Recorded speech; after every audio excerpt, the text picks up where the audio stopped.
അസ്സലാമു അലൈക്കും വറഹ്മത്തുള്ളാഹി വബറകാതുഹു. മുഹീസുന്ന പൊന്മള ഉസ്താദ് എന്ന് കേൾക്കുമ്പോൾ കുരുവട്ടൂരികളാദി കള്ളത്തൊരീക്കത്തുകാരുടെ മുട്ട് വിറക്കുന്നത് നമുക്ക് കാണാം. അവരുടെ പേടി സ്വപ്നമാണ് പൊന്മള ഉസ്താദ്. പൊന്മള ഉസ്താദിനെ അതുകൊണ്ട് തന്നെ അവർ വല്ലാതെ തെറി പറയുന്നത് കാണാം. കള്ളത്തൊരീക്കത്തുകാർ മുഴുവനും പൊന്മള ഉസ്താദിനെ തെറി പറയാൻ മുൻപന്തിയിലാണ്. വഹാബികളാണെങ്കിൽ മറ്റൊരു ഭാഗത്ത്. കള്ളത്തൊരീക്കത്തുകാർക്കും വഹാബികൾക്കും ഒരുപോലെ പേടി സ്വപ്നമായ ഒരു പണ്ഡിതനാണ് മുഹീസുന്ന പൊന്മള ഉസ്താദ്. പൊന്മള ഉസ്താദിന്റെ പേരിൽ പല പച്ചക്കള്ളങ്ങളും വെച്ചു കെട്ടിയത് നമുക്ക് കാണാം. കുരുവട്ടൂരികൾ ഈ അടുത്ത കാലത്തായി പൊന്മള ഉസ്താദ് പറഞ്ഞ ഒരു വിഷയം, അത് കട്ടുമുറിച്ചുകൊണ്ട് ജനങ്ങളെ തെറ്റിദ്ധരിപ്പിക്കുന്ന ഒരു വിഷയമാണ്. മുറബിയായ ഷെയ്ഖ് ഉണ്ടാവുകയില്ല എന്ന് പൊന്മള ഉസ്താദ് പറഞ്ഞിരിക്കുന്നു. പൊന്മള ഉസ്താദിന്റെ ആ വീഡിയോ, ആ പ്രഭാഷണം കണ്ടാൽ തന്നെ നമുക്ക് ബോധ്യപ്പെടും പൊന്മള ഉസ്താദ് സ്വന്തം വക പറഞ്ഞതല്ല എന്നും ഇമാമികൾ പറഞ്ഞതാണ് പൊന്മള ഉസ്താദ് പറഞ്ഞതെന്നും മാത്രവുമല്ല ആ വർഷക്കണക്കിന് അതിന്റെ വ്യാഖ്യാനം എന്താണ് എന്നൊക്കെ വളരെ വ്യക്തമായി പൊന്മള ഉസ്താദ് ആ വീഡിയോയിലൂടെ ബോധ്യപ്പെടുത്തി തരുന്നുണ്ട്. അത് നമുക്ക് ആദ്യം ഒന്ന് കേട്ടതിന് ശേഷം പൊന്മള ഉസ്താദ് കുരുവട്ടൂരി കള്ളത്തൊരീക്കത്തുകാർക്കും മറ്റു കള്ളത്തൊരീക്കത്തുകാർക്കും വഹാബികൾക്കും യുക്തിവാദികൾക്കും ഒക്കെ പേടി സ്വപ്നമായി മാറാനുള്ള കാരണമെന്താണെന്ന് വളരെ വ്യക്തമായി ബോധ്യപ്പെടുത്തുന്ന പ്രഭാഷണം നമുക്ക് കേൾക്കാം. ആദ്യം പൊന്മള ഉസ്താദ് എന്താണ് മുറബിയായ ഷെയ്ഖ് മുറിഞ്ഞു പോകും എന്ന വിഷയത്തിൽ പറഞ്ഞിട്ടുള്ളത് കാര്യങ്ങൾ കേൾക്കാം. അപ്പോൾ ബഹുമാനപ്പെട്ട മടവൂർ മഹാർവകൾ തന്നെ വിലായത്തുകൊണ്ട് മഷൂറാണ്, വലിയാണെന്ന് വലിയ ആലിമീങ്ങൾ പറയുന്നു. ബഹുമാനപ്പെട്ട ശംസുൽ ഉലമാഇ അബൂബക്കർ മുസ്ലിയാർ മടവൂർ മഹാനവകളെക്കുറിച്ച് വലിയാണെന്ന് എത്രയോ വട്ടം പറയുന്നു, ഞാൻ നേരെ കേട്ടിട്ടുണ്ട്. അതേപോലെ തന്നെ ബഹുമാനപ്പെട്ട താജുൽ ഉലമ ഉള്ള തങ്ങൾ, അല്ലാഹു ദർജയിട്ട് കൊടുക്കട്ടെ, വലിയാണെന്ന് വളരെ വ്യക്തമായി പറഞ്ഞിരുന്ന ആളാണ്. ഇന്ന് നമുക്ക് മുർഷിദാകാൻ പറ്റിയ ഒരാളെ കാണുന്നില്ല. മടവൂർ മഹാനവകൾ വഫാത്തായതിനു ശേഷം മറ്റൊരാളെ ഞാൻ കണ്ടിട്ടില്ല എന്ന് തങ്ങൾ പറഞ്ഞ് ഞാൻ ഓർക്കുക. അപ്പം മടവൂർ മഹാനവകളെ ഒരു മുർഷിദായ ഒലിയും മുർഷിദ് എന്ന് പറയുന്ന ഒലിയായിട്ട് ബഹുമാനപ്പെട്ട തങ്ങൾ തന്നെ പറയാണ്. തങ്ങൾ സാധാരണക്കാരനല്ല, വലിയ ആലിമാണ്. അപ്പോൾ ആലിമീങ്ങളും സാധാരണക്കാരും പിന്നെ എതിരെ പറയുന്നവരുണ്ടാവും, എല്ലാ കാലത്തും ഉണ്ടാവും. അത് നബി വന്നപ്പോൾ നബി അല്ല എന്ന് പറഞ്ഞ ശത്രുക്കളൊന്നുമില്ലേ? പുത്തനാശയക്കാർ ഒരാളെയും അങ്ങനെ സമ്മതിക്കൂല. അപ്പം അവർ നമ്മൾ നോക്കേണ്ടതില്ല. സാധാരണക്കാരുടെയും ആലിമീങ്ങൾ അവരുടെയും ഒക്കെ ഇടയിൽ ഒലിയെ എന്നതിൽക്ക് മഷൂറായാൽ അയാൾക്ക് വിലായത്ത് പതിവ് ഉണ്ട് എന്നാണ്. അതിന് കാരണം ഇമാം സുയൂത്തി പറയുന്നുണ്ട്. അപ്പൊ വലിയ മഹാനായിരുന്നു സംശയമില്ല. അതുകൊണ്ട് തന്നെ മഹാനവരുടെ ആര് സമീപിക്കോളൂ, ഉള്ളാളും തങ്ങൾ കൂടി ഏപ്പിന്റെ കൂടി നിന്നോളി, അവരാണ് ഹക്കിന്റെ പേരിൽ നിൽക്കുന്നത്. എത്ര ആളോട് പറഞ്ഞിട്ടുണ്ട്, ഇന്നോടും പറയണം.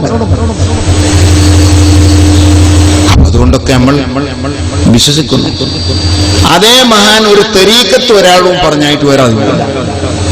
അതുകൊണ്ട് തന്നെ മടവൂർ തരീക്കത്ത് എന്ന പേരിൽ വല്ല പ്രശ്നവും പ്രശ്നോ ഖിലാഫോ തർക്കോ ചോദ്യോ ഉത്തരോ ഒന്നും ഉണ്ടായില്ല.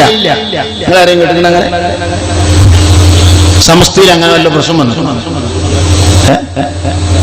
മൂപ്പർക്ക് തരീക്കത്ത് ഉണ്ടോ ഇല്ലേ, മൂപ്പർ തരീക്കത്തിൽ കൊടുക്കുന്നുണ്ടോ ഇല്ലേ, ഉണ്ടെങ്കിൽ അത് സിറായിരിക്കാം, പരസ്യത്തിലില്ല. കഴിവുള്ളവരെന്നെ രഹസ്യാക്കും, പരസ്യാക്കൂല. ഹിജറ 824 ശേഷം തെർബിയത്ത് മുറിഞ്ഞിരിക്കുന്നു എന്നൊരു പരാമർശമുണ്ട് ബഹുമാനപ്പെട്ട ശൈഖ് ഹളറമിയുടെ. ഹിജറ 824 തെർബിയത്ത് കദിംഗതഅത്തി തെർബിയത്ത് മുൻപ് 420 ഹിജറ 824 മുതൽ തെർബിയത്ത് മുറിഞ്ഞു നാം പറഞ്ഞു.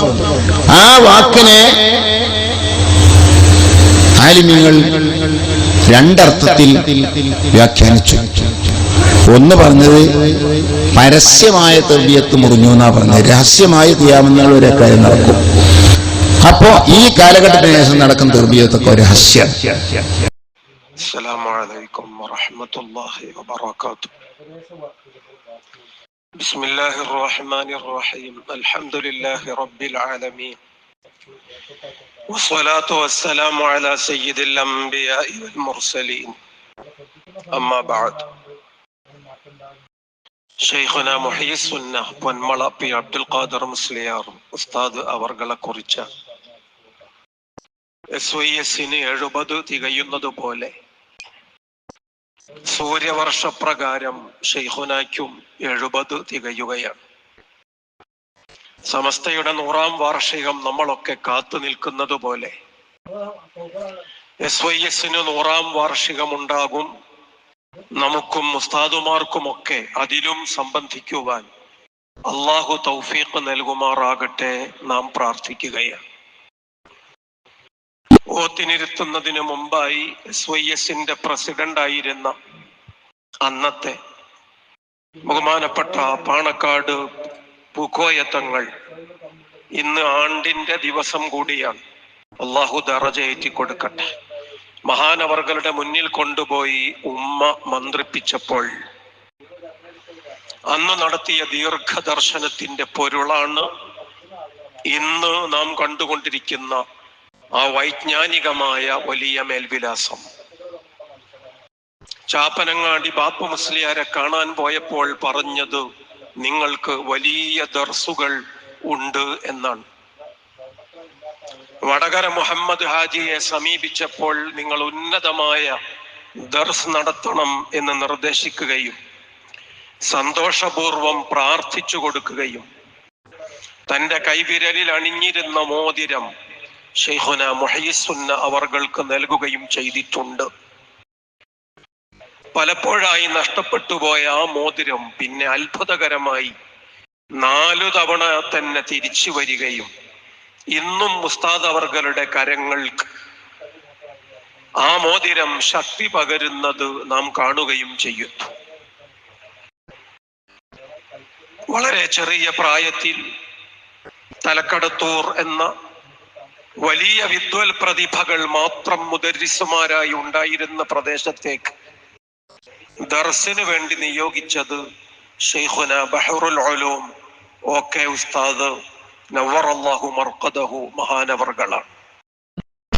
സമസ്ത കേരള ജംഇയ്യത്തുൽ ഉലമ പുനഃസംഘടിപ്പിച്ചപ്പോൾ ആ വലിയ പണ്ഡിത ശ്രേണിയിലേക്ക് 7 വയസ്സ് പ്രായം കുറവുള്ള ഈ മഹാപണ്ഡിതനെ നിർദ്ദേശിച്ചതും ബഹുമാനപ്പെട്ട ബഹറുൽ ഉലൂം OK ഉസ്താദ് തന്നെയാണ് നാം മനസ്സിലാക്കണം.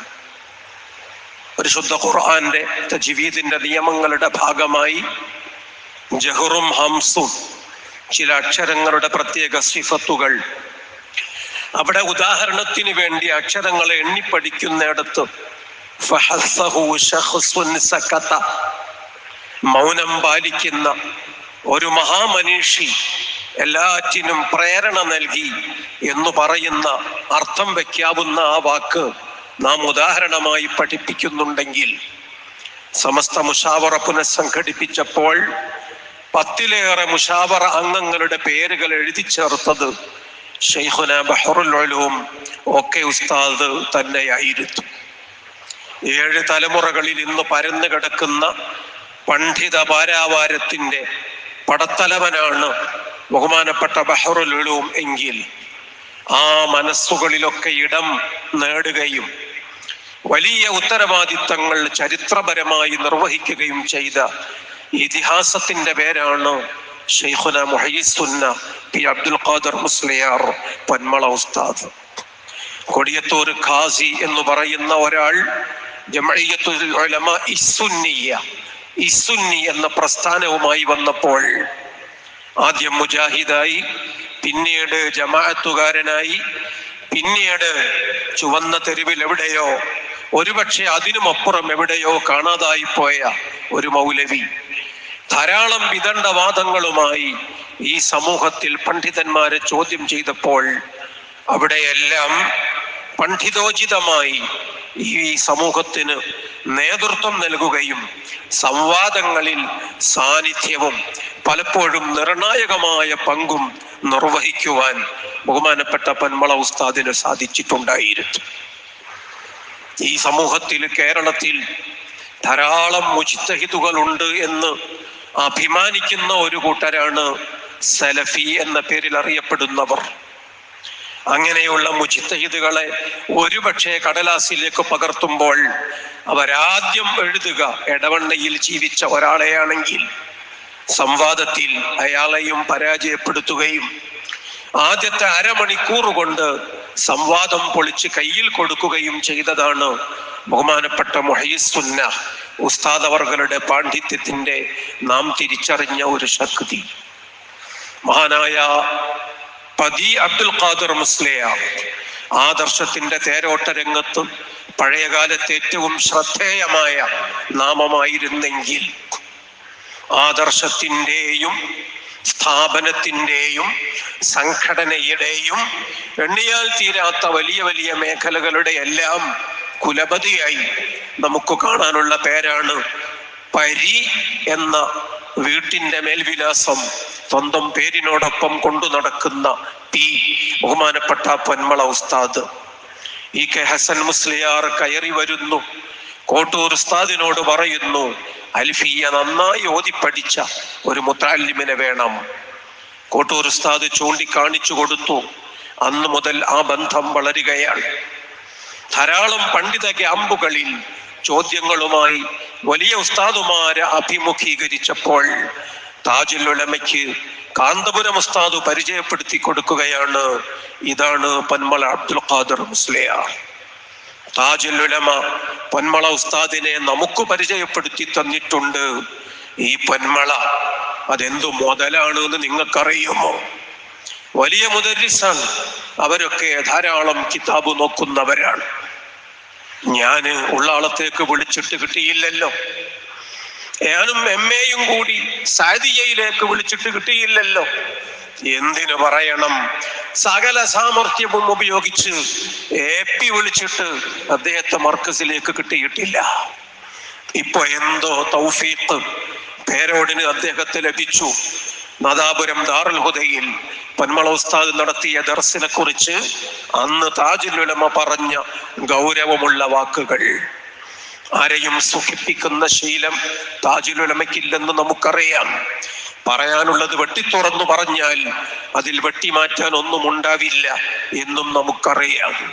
ആ തലയെടുപ്പും ആജ്ഞാശക്തിയും ഇച്ഛാശക്തിയും സത്യത്തോടുള്ള പ്രതിബദ്ധതയുമാണ് ഇന്ന് നമുക്ക് എല്ലാ വ്യക്തിത്വവും രൂപപ്പെടുത്തി തന്നത് നമുക്കറിയാമെങ്കിൽ ആ വലിയ പണ്ഡിത നേതൃത്വത്തിന് അള്ളാഹു കൂടെ അനുവദിച്ചത് ഈ വലിയ ബുദ്ധിശക്തികളെ ആയിരുന്നു എന്ന് നാം മനസ്സിലാക്കുന്നു. കൊടിഞ്ഞിയിൽ നമുക്കറിയാം ധാരാളം ഇരട്ടകൾ. ആ ഇരട്ടകളെയൊക്കെ സംബന്ധിച്ച മസാലകൾ നമ്മുടെ ഉലമാ ചർച്ച ചെയ്യുന്നുണ്ട്. ഇരട്ടകളിൽ ഒന്നിന്റെ നിക്കാഹ് നടത്തിയപ്പോ പേര് പറഞ്ഞത് മാറിപ്പോയി. ഇനി എന്തു ചെയ്യുമെന്നൊരു പ്രശ്നം. എന്തു ചെയ്യാൻ? ഉടനെ പൊന്മള ഉസ്താദിനെ വിളിക്കുകയാണ്. ആ ബന്ധപ്പെട്ട നിക്കാഹ് മൂത്തത് 1, 2, 3 മിനിറ്റുകൾ കൊണ്ടെങ്കിലും അങ്ങനെ മൂത്തത് ഉണ്ടാകുമല്ലോ. അതിനെയാണോ നിശ്ചയിച്ചത്? അതാണോ ചൊല്ലിക്കൊടുത്ത ആളുടെ ഓർമ്മയിൽ ഉള്ളത്? ഏറ്റുവാങ്ങിയ ആൾക്കും അങ്ങനെ ഒരു തിരിച്ചറിവ് ഉണ്ടായിരുന്നുവോ? എന്നാ പിന്നെ ഇവിടെ പേര് മാറിപ്പോയത് കൊണ്ട് പ്രശ്നമില്ല എന്ന് പറഞ്ഞു ആ നിക്കാഹിന്റെ സന്നിഗ്ധ ഘട്ടത്തിൽ ചിലര് തൊലാഖ് എന്ന് പറഞ്ഞു, ചിലര് എഴുത്താന്ന് പറഞ്ഞു, ചിലര് സ്വഹീഹല്ല എന്ന് പറഞ്ഞു. വെപ്രാളപ്പെട്ട് നാലുപാടും പായുമ്പോൾ ഒരു ഫോൺ കോളിന്റെ അപ്പുറത്ത് പരന്ന പാണ്ഡിത്യത്തിന്റെ വിശാലമായ കാഴ്ചപ്പാടുമായി ബഹുമാനപ്പെട്ട മുഹയ്യിസ്സുന്ന പൊന്മള ഉസ്താദ് ഉണ്ടായിരുന്നത് കൊണ്ട് ആ പ്രശ്നം ചെറിയ ഒരു ചായക്കോപ്പയിലെ കൊടുങ്കാറ്റ് എന്ന് പറയുന്നത് പോലെ അവിടെ തീരുന്നുവെങ്കിൽ ആഴത്തിലുള്ള പാണ്ഡിത്യം തീർച്ചയായും ഈ ഉമ്മത്തിന് ഏറ്റവും വലിയ സേവനമാണ്.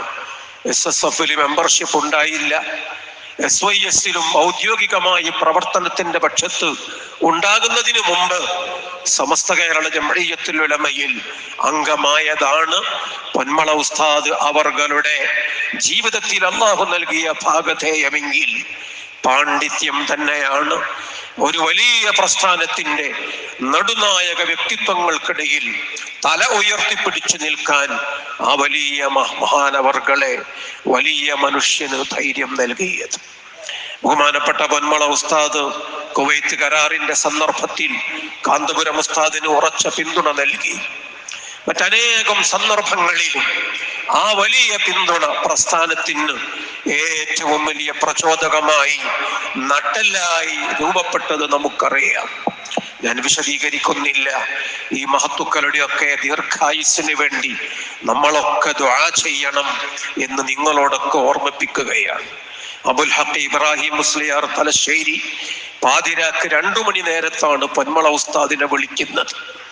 എന്താണ് ഈ നട്ടപ്പാതിരക്കെന്ന് ചോദിച്ചപ്പോ പറഞ്ഞു, ഞാനിപ്പം മക്കയിൽ നിന്ന് വിളിക്കുകയാണ്, പരിശുദ്ധമായ മദീനയിൽ നിന്ന് വിളിക്കുകയാണ്. മുത്തുനബി സ്വല്ലല്ലാഹു അലൈഹി വസല്ലമ തങ്ങളുടെ ചാരത്ത് ഹുജറത്തു ശരീഫയുടെ അടുത്തിരുന്നിട്ട് കരഞ്ഞു കണ്ണീരുമായി ഒരാൾ നിങ്ങൾക്ക് വേണ്ടി ദുആ ചെയ്യുന്നത് കണ്ടപ്പോ എനിക്ക് സന്തോഷം കൊണ്ട് വിളിക്കുകയാണ്. ഞാൻ ആ വ്യക്തിയോട് ചോദിച്ചു, പൊന്മള ഉസ്താദിന്റെ ശിഷ്യനാണോ? അല്ല. നാട്ടുകാരനാണോ? അല്ല. സംഘടനാപരമായ എന്തെങ്കിലും അടുത്ത ബന്ധു അങ്ങനെയാണോ? അതുമല്ല. ഞാൻ പൊന്മള ഉസ്താദിനെ കണ്ടിട്ട് പോലുമില്ല. പക്ഷെ മഹാനവറുകളുടെ ഫതാവ മുഹയ്യിസ്സുന്ന എനിക്കൊരാൾ സമ്മാനിച്ചു. ഞാനത് മുഴുവനും വായിച്ചു. 100 കൂട്ടം സംശയങ്ങൾക്ക് മറുപടി അതിൽ കണ്ടെത്തിയെന്നു മാത്രമല്ല, എൻ്റെ ഹൃദയത്തെ മഥിച്ച സകല സംശയങ്ങൾക്കും ആഴത്തിലുള്ള മറുപടി കണ്ടെത്തിയപ്പോൾ ഞാൻ ആലോചിച്ചു, ഞാനൊരു നിർമ്മതവാദിയായി, ഒരു മതയുക്തിവാദിയായി, ഞാൻ എവിടെയോ ഒടുങ്ങിത്തേരേണ്ടുന്ന അങ്ങനെ ഒരു അബദ്ധ സഞ്ചാരിയായി മാറുന്നതിൽ നിന്ന് എന്നെ രക്ഷപ്പെടുത്തിയത് ഈ മനുഷ്യൻ എഴുതി വെച്ച അക്ഷരമുത്തുകൾ. അതുകൊണ്ട് അള്ളാഹുവിന്റെ കഅബാലയത്തിനുള്ളിൽ ഇടം കിട്ടിയാലും ഞാൻ പ്രാർത്ഥിക്കുക ബഹുമാനപ്പെട്ട പൊന്മള ഉസ്താദിന് വേണ്ടി തന്നെയായിരിക്കും. മുത്തുനബി സ്വല്ലല്ലാഹു അലൈഹി വസല്ലമ തങ്ങളുടെ ചാരത്ത് ഞാനിരുന്ന് ദുആ ചെയ്യുന്നത് എന്നെ നരകത്തിൽ നിന്ന് രക്ഷിക്കുന്നു, രക്ഷപ്പെടുത്തി എന്നതിൻ്റെ പേരിൽ മാത്രമാണ്. നമ്മൾ അറിയണം, അവരൊക്കെ നിർവഹിച്ചിട്ടുള്ള വലിയ വലിയ ഉത്തരവാദിത്തങ്ങൾ അനേകായിരം പേർക്ക് വെളിച്ചം നൽകിയത്. ആ വലിയ വ്യക്തി നമ്മോട് പറയുന്നു, അഹ്ലുസുന്നത്ത് മുറുകെ പിടിക്കണം, സംഘടനാപരമായ ഉത്തരവാദിത്തങ്ങൾ നിർവഹിക്കണം. അതുകൊണ്ട് മാത്രമാണ് വരും തലമുറയെ നമുക്ക് രക്ഷപ്പെടുത്തി എടുക്കുവാൻ സാധിക്കുക. ഇമാം ഗസാലി റഹ്മത്തുള്ളാഹി അലൈഹി തങ്ങളെ പലതവണ സ്വപ്നത്തിൽ കണ്ടിട്ടുണ്ട്. അതിന് വഴി പറഞ്ഞു കൊടുത്തത് വെല്ലൂരിലെ അല്ല, ദയൂബന്ദിലെ അന്നത്തെ അല ഹസറത്താണ്. ഏതെങ്കിലും ഒരു വരി വായിക്കുമ്പോൾ അർത്ഥം ശരിക്കും വ്യക്തമാകുന്നില്ലെങ്കിൽ ആ നേരത്ത് ജസദ് ഖിബിലയിലേക്ക് തിരിക്കുക, മനസ്സ് മുത്തുനബി സ്വല്ലല്ലാഹു അലൈഹി വസല്ലമ തങ്ങൾ മദീനയിലേക്ക് തിരിക്കുക. എന്നിട്ട് ഇമാം ഗസാലി തങ്ങൾക്കൊരു ഫാത്തിഹ ഓതിയാൽ തീർച്ചയായും അതിൻ്റെ ഉദ്ദേശ്യം നിങ്ങൾക്ക് മുമ്പിൽ ചുരുൾ നിവർന്നു വരും എന്ന് ദയൂബന്ദിൽ നിന്ന് ഉപദേശിച്ച ഉസ്താദുമാർ. അങ്ങനെയാണ് ബഹുമാനപ്പെട്ടവർ ഇമാം ഗസാലി തങ്ങളുടെ വല്ലാത്ത ഒരു ഫാൻ ആയി മാറുന്നത്.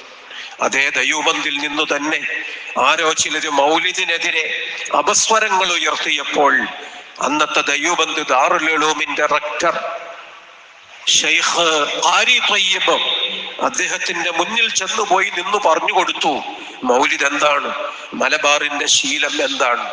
അദ്ദേഹം അനുവദിച്ചു. ദൈവബന്ധിലെ മൗലിദ് സദസ്സ് സംഘടിപ്പിച്ചു. മലയാളി സമാജത്തിന്റെ പ്രസിഡന്റ് നേതൃത്വം നൽകി. മുഹയ്യിസുന്ന പൊന്മള ഉസ്താദ് സുന്നത്തിനെ ഹയാത്താക്കുകയാണ്. ദൈവബന്ധിലെ ഉസ്താദുമാരടക്കം ആ മൗലിദിന്റെ സദസ്സിൽ സംബന്ധിച്ചത് ഒരു വല്ലാത്ത തുടക്കമായിരുന്നുവെങ്കിൽ ആത്മീയ വ്യക്തിത്വങ്ങളുമായി പണ്ടേ ഉള്ള ബന്ധമാണ്. അധ്യാത്മികതയ്ക്ക് അപ്പുറത്ത് വലിയ മഹത്തുക്കളുമായുള്ള ബന്ധമാണ്. അതുകൊണ്ടാണ് എനിക്കുള്ള എല്ലാ ഇജാസത്തുകളും ഞാൻ നിങ്ങൾക്ക് നൽകുന്നു എന്ന് പറഞ്ഞ് ഓരോന്നോരോന്ന് ബഹുമാനപ്പെട്ട ഹിബത്തുല്ലാഹിൽ ബുഖാരി അങ്ങനെ തന്നെ നൽകിയത്. അതൊരു 40 വർഷങ്ങൾക്കപ്പുറത്താണ്. കയ്പമംഗലം കരീം ഹാജിയെ കാണാൻ വന്നൊരു കൂട്ടർ അവരോട് കയ്പമംഗലം ചോദിച്ചു, എന്തിനാണ് ഇങ്ങോട്ട് വന്നത്? പൊന്മള ഉസ്താദ് നിങ്ങളെ നാട്ടിനടുത്ത് ദർസ് നടത്തുന്നുണ്ടല്ലോ, അദ്ദേഹത്തെ കണ്ടാൽ മതിയല്ലോ. ബഹുമാനപ്പെട്ട ഉസ്താദ് അവർകളുടെ വൈജ്ഞാനികവും അധ്യാത്മികവുമായ ഈ ശൈലിയൊക്കെ നമ്മുടെ സമൂഹത്തിൽ പലരും തിരിച്ചറിയാതെ പോയത് അവരുടെ നഷ്ടമല്ല, തലമുറയുടെ തന്നെ നഷ്ടമാണ് എന്ന് നമ്മൾ ഓരോരുത്തരും മനസ്സിലാക്കണം. ഞാൻ ദീർഘിപ്പിച്ച് സംസാരിക്കുന്നില്ല. കുറ്റിച്ചിറയിൽ നടന്ന വലിയ സംവാദം, ഫതാവൽ കുബറയിൽ നിന്ന് 2 ഉദ്ധരണികൾ വായിച്ചു. ശൈഖുനാ സുൽത്താനുൽ ഉലമ കാന്തപുരം ഉസ്താദ് ഇമാം ഷാഫിഈ തങ്ങളുടെ ഇഖ്തിലാഫുൽ ഹദീസ് എന്ന മഹത്തായ ഗ്രന്ഥത്തിൽ നിന്നും ഇബാറത്തുകൾ വായിച്ചപ്പോൾ പൊന്മള ഉസ്താദ് ആ വേദിയിൽ നിന്നു തന്നെ ആ ഇബാറത്തുകൾ മനഃപാഠമാക്കുകയാണ്. പിന്നെ തേടി അലഞ്ഞു. ഈ ഇബാറത്തുകൾ ഉണ്ടെന്നറിയാം, കിതാബ് കണ്ടുകിട്ടാൻ എന്തു ചെയ്യും? 46 വർഷങ്ങൾക്കപ്പുറത്തെ ആ അന്വേഷണം, വല്ലാത്ത തെരച്ചിൽ. മലബാറിൽ കിതാബുകൾ കിട്ടാനുള്ള വഴികൾ വളരെ വളരെ കുറവാണ്. ആ യാത്രയിൽ നന്നമ്പ്ര സൈദാലി മുസ്ലിയാരെ കണ്ടു, നിറമരുതൂര് ബീരാൻകുട്ടി മുസ്ലിയാരെ കണ്ടു. അങ്ങനെ ചെന്ന് ബഹുമാനപ്പെട്ട കരിങ്കപ്പാറ ഉസ്താദിനെ കണ്ടു. എ.പി. ഉസ്താദ് വായിച്ച് ഹൃദിസ്ഥമായി പറഞ്ഞു പഠിച്ച് സംവാദത്തിൽ ഉദ്ധരിച്ച് എതിർ കക്ഷികളുടെ മുഴുവനും നാക്കടക്കിക്കളഞ്ഞ ഒരു ഇബാറത്ത് പൊന്മള ഉസ്താദ് ആ വേദിയിൽ വെച്ച് ഹൃദിസ്ഥമാക്കുകയാണ്. അതിന്റെ ഉദ്ധരണി കണ്ണുകൊണ്ട് കാണണം എന്ന് വാശി പിടിച്ച് പലയിടങ്ങളിലും പരതി നടക്കുകയാണ്. ഒടുവിൽ കണ്ടെത്തിയപ്പോൾ ബഹുമാനപ്പെട്ട കരിങ്കപ്പാറ ഉസ്താദിന്റെ മനസ്സിൽ ആ മുത്തഅല്ലിമിനെ ഇടം കിട്ടി. കരിങ്കപ്പാറ ഉസ്താദ് തന്റെ പേരമക്കൾക്ക് വരനായി പൊന്മള ഉസ്താദിനെ തെരഞ്ഞെടുക്കുകയാണ്. പിന്നീട് താൻ നന്നാക്കി മറ്റൊരാൾക്കും കൈമാറാത്ത ഫത്ഹുൽ മുഈൻ പൊന്മള ഉസ്താദിന്റെ കൈകളിലേക്ക് വെച്ചു കൊടുക്കുകയാണ്. ആ ഫത്ഹുൽ മുഈനും അതിന്റെ തഹ്ഖീഖാത്തുകളും കേരളത്തിലെ ഉലമാഇന് പിന്നെ ധാരാളമായി ലഭിക്കുകയാണ്. ഒടുവിൽ അത് മുഴുവനും പുറം ലോകത്ത് അച്ചടിയായി എത്തിച്ചേരുമ്പോഴേക്ക് ബഹുമാനപ്പെട്ട പൊന്മള ഉസ്താദ് ഈ സമൂഹത്തിന് ചെയ്തു കൊടുത്തത് വലിയ ഫലമാണ്. കാന്തപുരം ഉസ്താദ് അതിനെല്ലാം സബബായി എന്നത് നമ്മളൊക്കെ മനസ്സിലാക്കേണ്ട യാഥാർത്ഥ്യമാണ്. പറഞ്ഞാൽ തീരാത്ത ആ ഇതിഹാസങ്ങളെ നമുക്കിനിയും വായിക്കാനുണ്ട്, നമുക്കിനിയും പരിചയപ്പെടാനുണ്ട്. ആ ജീവിതത്തിൽ നിന്ന് വലിയ വലിയ സംഭാവനകൾ നമുക്കിനിയും കിട്ടാനുണ്ട്. അല്ലാഹു സുബ്ഹാനഹു വ തആല ഇനിയും ആ വലിയ മഹത്തുക്കൾക്ക് ദീർഘായുസ് നമ്മുടെ മക്കൾക്ക് വേണ്ടി കൂടി വെളിച്ചം നൽകുന്ന അത്രയും അള്ളാഹു നീട്ടി നീട്ടി നീട്ടി നൽകുമാറാകട്ടെ.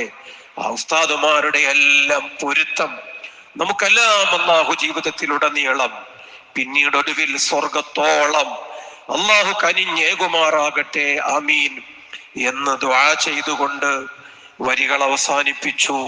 അസ്സലാമു അലൈക്കും വറഹ്മത്തുള്ളാഹി വബറകാതുഹു.